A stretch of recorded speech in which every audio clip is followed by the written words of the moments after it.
reason why I wanted to host this event is because I have people reach out to me on a one-on-one basis all the time, but I feel that community is extremely important. Community is important when we're trying to reach goals and we're trying to reach our milestones. And where you're doing that with other people, it makes the journey a little less difficult. You know, our personal journey that we're on, even if it's, you know, different, even if we're doing it for our health, or we're doing it for the animals, or we're doing it because the agriculture system in the United States is messed up. No matter what it is, I just want you to be mindful of that, but just be mindful of that when you're interacting with each other. 2 days before the event, I went to Atlanta Harvest, who supplied all of the fruit for our community harvest event. And let me tell you, this is one of my favorite farms in Georgia. Everyone asks where I get my produce.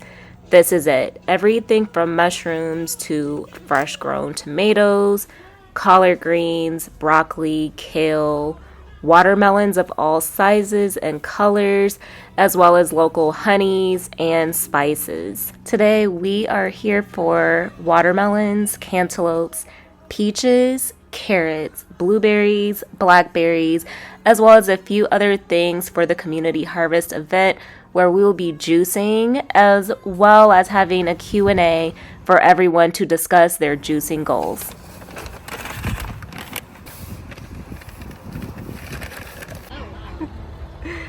Getting help putting our cantaloupes for the event in the car.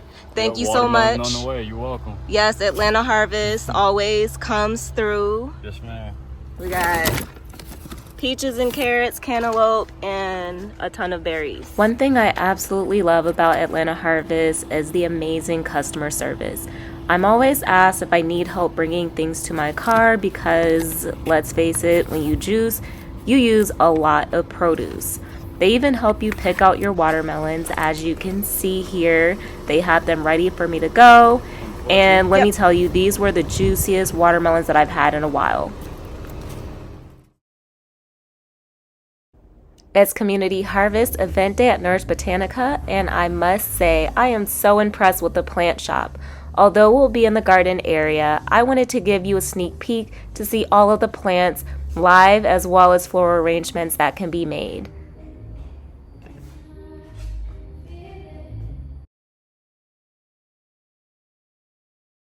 My 3 volunteers, if you guys could come up. And I do need, the first recipe that we're going to be doing is the watermelon, blueberry, blackberry mint recipe. And we're not going to use all of this. Anybody? Okay. So one of the first questions, how do you pick a watermelon? So I have a non-traditional way that I choose watermelons, but one sure way to choose a watermelon is the yellow spot on the belly part. If it has webbing, that's another way to find if it's sweet. If you tap on it and it feels like kind of like a water balloon that's really full, that's another way. And the unconventional way that most people don't look for is, and this one doesn't have it, you're not going to see it all the time. So if you see it, it's a unicorn watermelon and you have to buy it. But if you look on the end part, like right here where the stem comes out of, if you see sap and it's like a sugary, like it looks like a dark sap, it's either brown or tan, that's sugar, which means that it's sweet. So that's another way for you to choose a watermelon. I did not pick this one out. I went to Atlanta Harvest and they picked this one out for me. So, oh, y'all can't hear it. It's ASMR up here. Y'all can't hear it. Right. Okay, yeah. You heard that though. Yeah. I didn't even cut through it all the way and it's already like busting open. All right. Oh, yeah. And can you hear it back there? Okay. Oh, yeah. So this is your seeded watermelon. This is from Atlanta Harvest. Yummy. All right. So I'm going to pass out a piece for everybody and then we'll go ahead and start juicing. All right. Take your first bite and tell us what you think. Hydrating. I feel my cells getting the water it needs. Yes, eat the seeds. The seeds have nutrients. Yeah. You want a middle piece? Nah, I'll take that. You sure? Mm-hmm. Okay. Thank you. You're welcome. Thank you. Mm-hmm. Hello, my love. This is so beautiful. Thank you. Let me get you a piece of watermelon. There you go.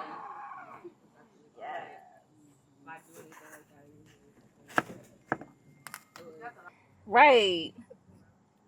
Okay, so we have a pro. I do this daily. Right.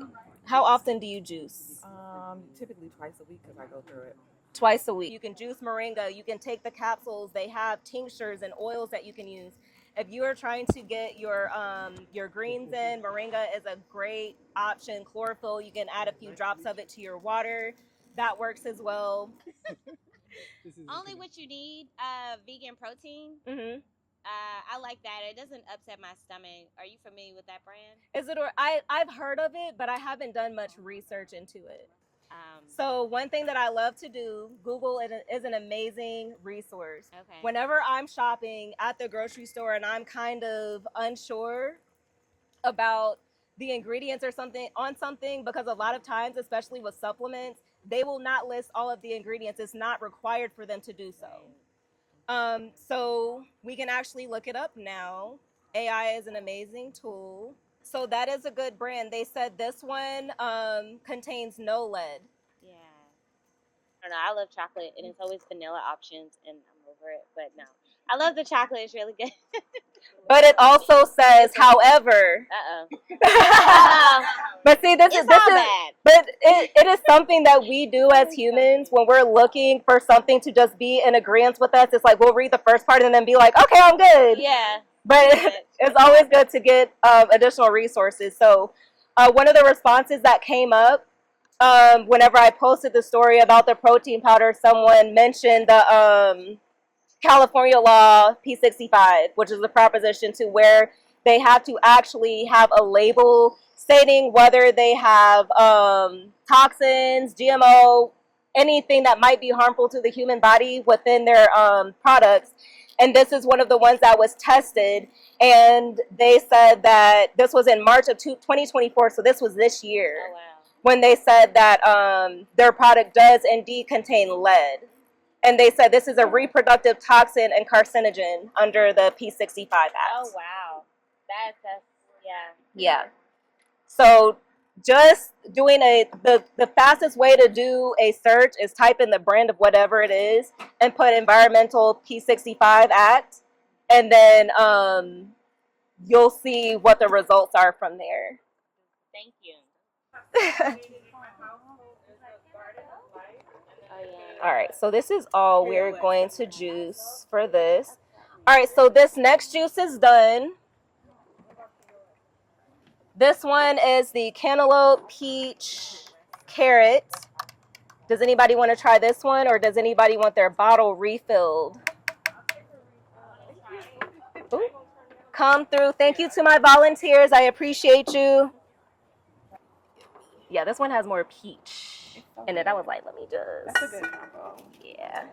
To make that one at home. So the ones that you guys had earlier that I made, I added mint to it because I'm extra. This one does not have mint. Anybody else want a refill? So everybody's getting a little 2-hour juice cleanse. For you to thrive, in order for you to be able to sustain, whatever it is that you're trying to sustain, then do it. If you want to, try different things, then do that. But the main thing is being open. Right. I wanted to say something about the meat because I have 2 sons and my husband. They're all over 6 feet. My oldest son is like 6'7". They're athletes, and I'm basically vegan. I'm flexitarian. Mm-hmm. But a lot of times the problem with the meat is how it's produced. Right. The agriculture system. If you can get local meat, local chicken. Atlanta Harvest. Yeah, Atlanta Harvest. Yeah, they have meat, they have chicken, they have beef, everything. It's very ethically sourced, like where they get there, they know where the beef comes from, Mhm. the farm that has the cows, how they're killed, how they're fed. All of I'm that. glad you brought that up. Yeah. And even the frequency, like how much Yes. you're eating it, and then also like my sons eat bison, which is another type of meat that they have. There's a lot of standards, so they can't mass produce it like they do other things. So they use that, and it's been pretty good for them. But they burn a lot. Yeah. Yeah. Like in one practice, they're gonna work out more than a person works out in a year. Yeah. You know, so again, like she's saying, it's like depends on what you do, like your lifestyle, Yeah. and who you are. Listen to your body. Just make sure you're listening to your body. Don't push yourself past like what you are comfortable. I mean, you're gonna be uncomfortable, but don't push yourself past a point of where you're harming yourself, where you're doing more harm than good for your body. Listen to your body. That's my favorite thing to tell people. Just listen to your own body. You have to get in tune with yourself. Yeah.